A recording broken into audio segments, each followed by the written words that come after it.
Hello student, welcome to my YouTube channel Sai Samarth Maths Academy. Now in this video we are going to learn practice set 3.1 in chapter number 3 Arithmetic Progression class 10th. मित्रांनो तुम्ही जर माझ्या चॅनलला अजूनही subscribe केलं नसेल तर कृपया चॅनलला सबस्क्राइब करा आणि बेल आयकॉनला क्लिक करा जेणेकरून नवनवीन व्हिडिओ मी जे अपलोड करेल त्याचं नोटिफिकेशन सर्वात आधी तुम्हाला मिळेल. तर चला तर मित्रांनो आपण व्हिडिओला सुरुवात करूया. तर प्रॅक्टिस सेट 3.1 मध्ये नंबर 1 चा question which of the following sequence are AP if they are AP find the common difference. Okay, आपल्याला प्रश्न दिलेला आहे की खाली काही सिक्वेन्स दिलेले आहेत, क्रमिका म्हणतो आपण त्यांना. तर त्या sequence AP means arithmetic progression.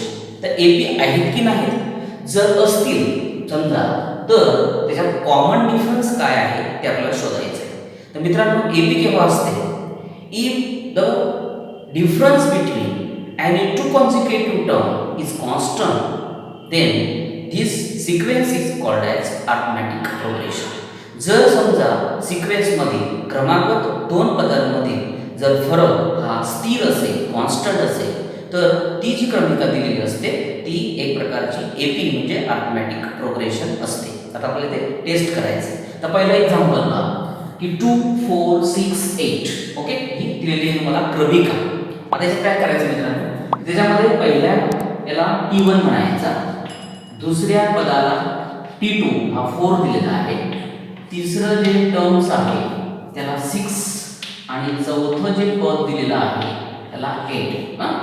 Number 1 first term, second term, third आणि फोर्थ, चार पद दिले म्हणून T1 T2 T3 आणि T4 त्याला डिनोट करायचं. केल्यानंतर प्रत्येक जोडी घ्यायची, पेअर्स घ्यायची. ओके, समजा आपण पहिली जोडी घेतोय पहा, T2 T1, T2 T1 that is 4 - 2 that is 2. second pairs T3 T2 T3 means 6 - 4 that is 2. Okay, ही जोडी झाली. आता ही जोडी घ्यायची, T4 T3 T4 means 8 T3 means 6 that is 2. Okay, प्रत्येक पेयर्स चा डिफरन्स आपण शोधला तो आला तुमचा 2 एकच संख्या आहे, कॉन्स्टंट. ओके, खाली लिहायचं the difference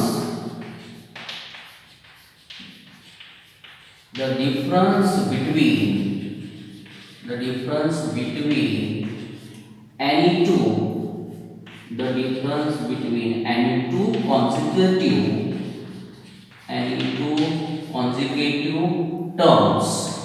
two consecutive terms is are constant. आणि 2 consecutive terms are constant. सगळ्यांना स्थिर आहे. Therefore the given sequence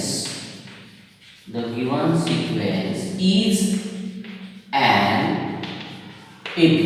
म्हणून दिलेली जी क्रमिका आहे ती अंकगणित शैली दॅट इज AP आहे. मग तुम्हाला विचारलंय कॉमन डिफरन्स.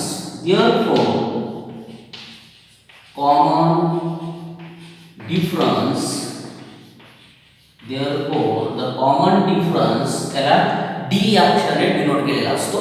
D ची व्हॅल्यू मध्ये हे जे कॉन्स्टंट आलेले असतात 2 ही त्याची D ची value, that is common difference. Okay, number 2 चे एक्झाम्पल दिलेलं आहे. 2 5/2 3 and 7/2 दिलेलं आहे. मग काय करायचं, T1 T2 T3 T4. Okay, T1 that is 2, T2 means 5/2, T3 means 3 and T4 means 7/2. Okay, denote केल्यानंतर प्रत्येक पेयर्स मध्ये फरक काय आहे तो शोधायचा. That is T2 T1. ही जोडी घेतो आपल्याला. T2 means 5/2 -2 दिलेला आहे. ओके, आता यात आपल्याला हे करायचं, वजाबाकी करायची. याचा 1 हा डिनॉमिनेटर असतो. ओके, मग त्याच्यामध्ये पहा 5 इथे डिनॉमिनेटर सेम नाही आहे, मग क्रॉस करायचं म्हटलं तर 2 2 4 5 × 1 that is a 5, 2 2s are 4 upon 2 1 that 4 5 minus 4 means 1 upon 2. Okay, next pair बघा t3 minus t2. t3 दिलेला आहे 3, t2 दिलेला आहे 5 upon 2. ओके, क्रॉस करा. 3 2s are 6 minus इथे 1 असतो 1 into 5 means 5 upon 2 into 1 that is 2. 6 minus 5 means 1 upon 2. Okay, आता next pair बघा t4 minus t3. t4 दिलेला आहे 7 upon 2 minus t3 दिलेला आहे 3. ओके, क्रॉस करा.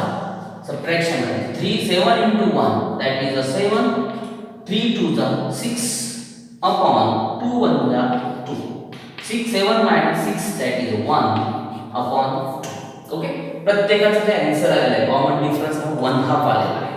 therefore खाल्ले आहे बरोबर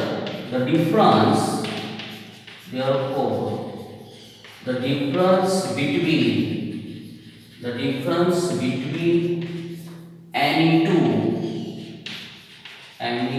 consecutive terms are constant. Any two consecutive terms are constants. Okay, therefore the given sequence is an AB. जर त्याचा डिफरन्स जर सारखा आला म्हणजे स्थिर आला तर त्याला म्हणायचं AB. therefore common difference D equal to ही जी व्हॅल्यू आलेली असते 1/2. ही त्याची D ची व्हॅल्यू आलेली आहे. क्वेश्चन नंबर 1 मध्ये नंबर 3 चे एक्झाम्पल आपण पाहणार आहोत. त्याच्यामध्ये पाहिलेलं आहे निगेटिव्ह 10, निगेटिव्ह 6, निगेटिव्ह 2 निगेटिव्ह आणि पॉझिटिव्ह 2. ओके, आता याला करायचं t1 म्हणजे निगेटिव्ह 2 10, t2 म्हणजे निगेटिव्ह 6. ओके, t3 दिलेला आहे निगेटिव्ह 2 आणि t4 दिलेला आहे 2. t1 t2 t3 जितके टर्म्स दिले असतील त्याला डिनोट करायचं. आता ही पेअर्स घ्या पहिली. याच्यातून पहा t2 t1. t2 दिलेला आहे निगेटिव्ह 6 निगेटिव्ह, t1 दिलेला आहे negative 10. Okay, negative 6 negative positive 10. याचा आन्सर किती? निगेटिव्ह पॉझिटिव्ह असेल तर subtraction 10 - 6 that is a 4. Okay, मोठ्या संख्येचं चिन्ह द्यायचं. t3 t2 घ्या. t3 t2. t3 दिला आहे निगेटिव्ह 2 निगेटिव्ह, t2 दिलेला आहे negative 6 that is negative 2 negative positive 6. Okay, याचं काय करायचं? Subtraction 6 - 2 that is a 4. Okay, t4 t3 घ्या. नेक्स्ट पेअर घ्या. t4 दिलेला आहे 2 मायनस t3 दिलेला आहे negative 2 that is 2 negative positive 2 2 + 2 that is 4. प्रत्येकामध्ये 4 4 4 म्हणून constant. Difference between the any two consecutive terms are constant असेल the given sequence is an AP. Constant असेल तर दिलेली सिक्वेन्स ती एपी असते. द कॉमन डिफरन्स ही व्हॅल्यू आहे 4. This is a common difference. Okay, next example 0.3 0.33 0.333. ओके, first term दिलेला आहे 0.3 t1, सेकंड टर्म दिलेला आहे तुम्हाला 0.33 अँड थर्ड टर्म दिलेला आहे 0.333. ओके, डिनोट केल्यानंतर प्रत्येक पेयर्स मध्ये आपल्याला जोडी शोधायची. आता पहिली पेयर्स पहा t2 - t1. t2 दिलेला आहे 0.3 मायनस t1 दिलेला आहे 0.3. ओके, आता याची सबट्रॅक्शन कशी करायची पहा 0.33 मायनस 0.3 असं लक्षात ठेवायचं. पॉईंटच्या खाली पॉईंट लिहिला गेला पाहिजे. इथे किती अंक नसेल तर 0 घ्यायचं. 3 - 0 means 3 3 - 3 means 0. पॉईंटच्या खाली पॉईंट द्यायचा 0 - 0. याचा आन्सर आला 0.03. ओके, त्यानंतर नेक्स्ट पेअर पहा आता t3 - t2. t3 ची दिलेली व्हॅल्यू 0.333 T2 दिलेला आहे 0.33. ओके, आता याच्यामध्ये काय याची सबट्रॅक्शन 0.333 मायनस 0.3 इथे अंक नाही 0 आहे 3 minus 0 that is 3 3 minus 3 0 3 minus 3 0 पॉइंटच्या खाली पॉइंट आणि 0 याचा आन्सर आला 0.003. ओके, आता तुम्ही जर आन्सर पाहिलं हे आणि हे जर पाहिलं तर याच्यामध्ये 0.03 हा कॉन्स्टंट डिफरन्स आपला डिफरन्स आलेला आहे आणि 0.003 दोघं सेम नाही आहेत. Okay, the difference between any two consecutive terms are not a constant सारखा नाही. The given sequence is not AP म्हणून दिलेली सिक्वेन्स AP नाही आणि जर AP नसेल तर आपल्याला कॉमन डिफरन्स लिहिता येत नाही. लक्षात घ्या, कॉमन डिफरन्स AP असेल तेव्हाच लिहिता येतं. ओके, पहिल्या क्वेश्चन मध्ये नंबर 5 चा एक्झाम्पल आपण पाहणार आहोत. 0 -4 -8 -12 दिलेला आहे. फर्स्ट टर्मला 0, second terms means -4, third terms means -8, fourth terms means -12. Okay, आता प्रत्येकाला फरक व्हायचा. T2 - T1. Okay, T2 - T1 दिलाय -4 मायनस T1 दिलाय 0. याचा आन्सर काय -4. नेक्स्ट पेयर पहा T3 - T2. T3 दिलेला आहे -8 मायनस T2 दिलेला आहे -4. That is -8 negative positive 4. Opposite sign असेल तर सबट्रॅक्शन करायची. 8 - 4 मीन्स 4 आणि मोठ्या संख्येचं साइन द्यायचं. ओके, नेक्स्ट पहा आता पुढची पेयर्स T4 - T3. T4 दिला आहे -12 मायनस T3 दिलेला आहे -8. That is -12 negative positive 8. Okay, opposite side असेल सबट्रॅक्शन 12 - 8 दॅट इज 4 आणि निगेटिव्ह साइन द्यायचं. आपले आन्सर पहा इथे -4 -4 सेम आले सगळ्या ठिकाणी. मग जर सेम कॉन्स्टंट असतो एक प्रकारे सेम जर आला तर difference between any two consecutive terms are constant. The given sequence is an AP. दिलेली जी क्रमिका आहे ती AP अंकगणित श्रेणी आहे. कॉमन डिफरन्स हे जे आन्सर आले -4 हा त्याचा कॉमन डिफरन्स असतो. This is a common difference. Okay, next example 6 number -1/5 -1/5 denote करायला -1/5 that is T1, second T2 that is -1/5, third that is -1/5. Okay, आता एक एक पेयर्स घ्यायचे. पहिली जोडी घेऊ आपण पाहिजे T2 - T1. T2 दिलेला आहे तुम्हाला 1/5 मायनस T1 दिलेला आहे -1/5. Okay, -1/5 negative positive 1/5. दिलं लक्षात ठेवा. ते सांगू काय दिले 1/5 इथे पण 1/5 निगेटिव्ह पॉझिटिव्ह अपोजिट साइन आहे अंक तेच आहे संख्या त्याच आहे तर त्याचं उत्तर येतं 0. 1/5 तून 1/5 जर मायनस केले आन्सर येईल तुम्हाला 0. नेक्स्ट पेयर पहा आता ही T3 - T2.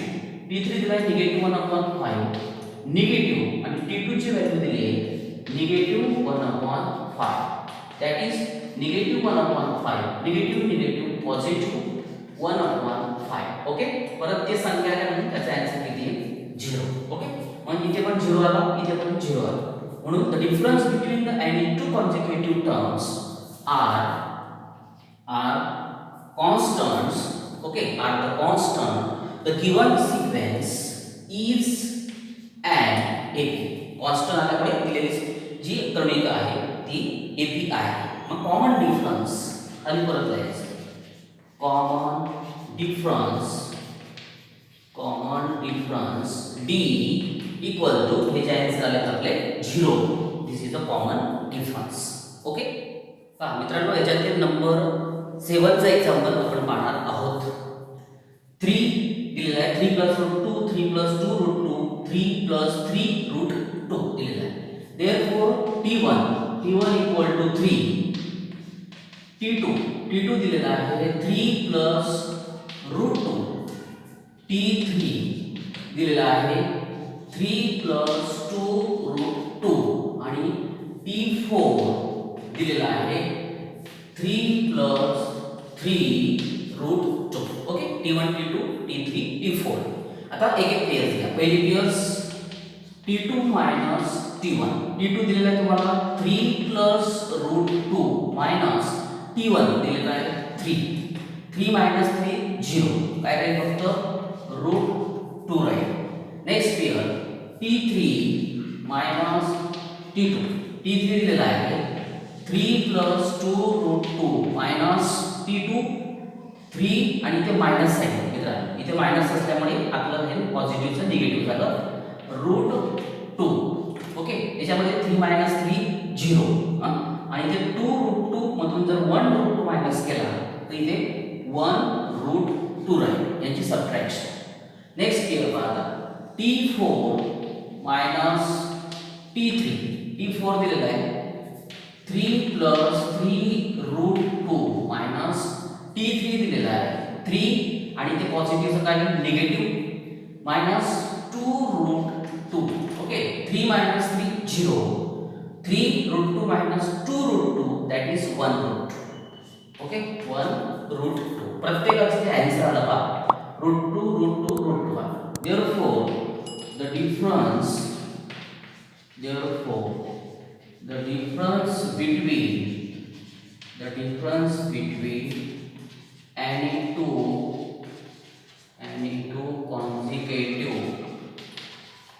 two consecutive terms are constant. Therefore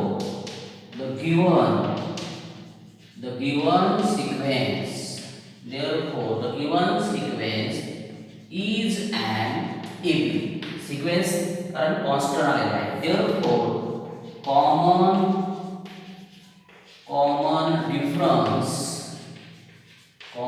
difference D equal to ह्याच्या व्हॅल्यू असतात रूट 2. याला काय म्हणतात कॉमन डिफरन्स. ओके, आज नंबर 1 च्या क्वेश्चन मधील नंबर 8 चे एक्झाम्पल पहा. 127 132 137. ओके, नंबर 1 ला दिलेला T1 127. T2 means 132. T3 means 137. Okay, आता या पेयर्स मधील डिफरन्स पाहू आपण. T2 minus T1. T2 दिलेला आहे 132 मायनस 127. सबट्रॅक्शन करायची. किती त्याची 5. ओके, नंतर नेक्स्ट पेयर पहा T3 मायनस T2.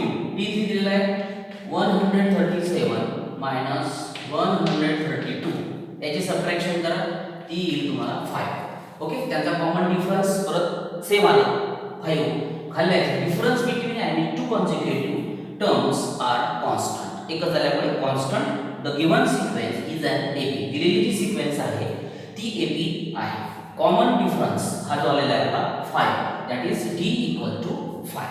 ओके मित्रांनो, आपला इथे नंबर 1 चा क्वेश्चन हा पूर्ण झालेला आहे. तुम्हाला नंतरच्या व्हिडिओमध्ये नंबर 2 आणि नंबर 3 चे क्वेश्चन हे घेतले जातील. त्याची लिंक तुम्हाला या डिस्क्रिप्शन बॉक्समध्ये मिळेल.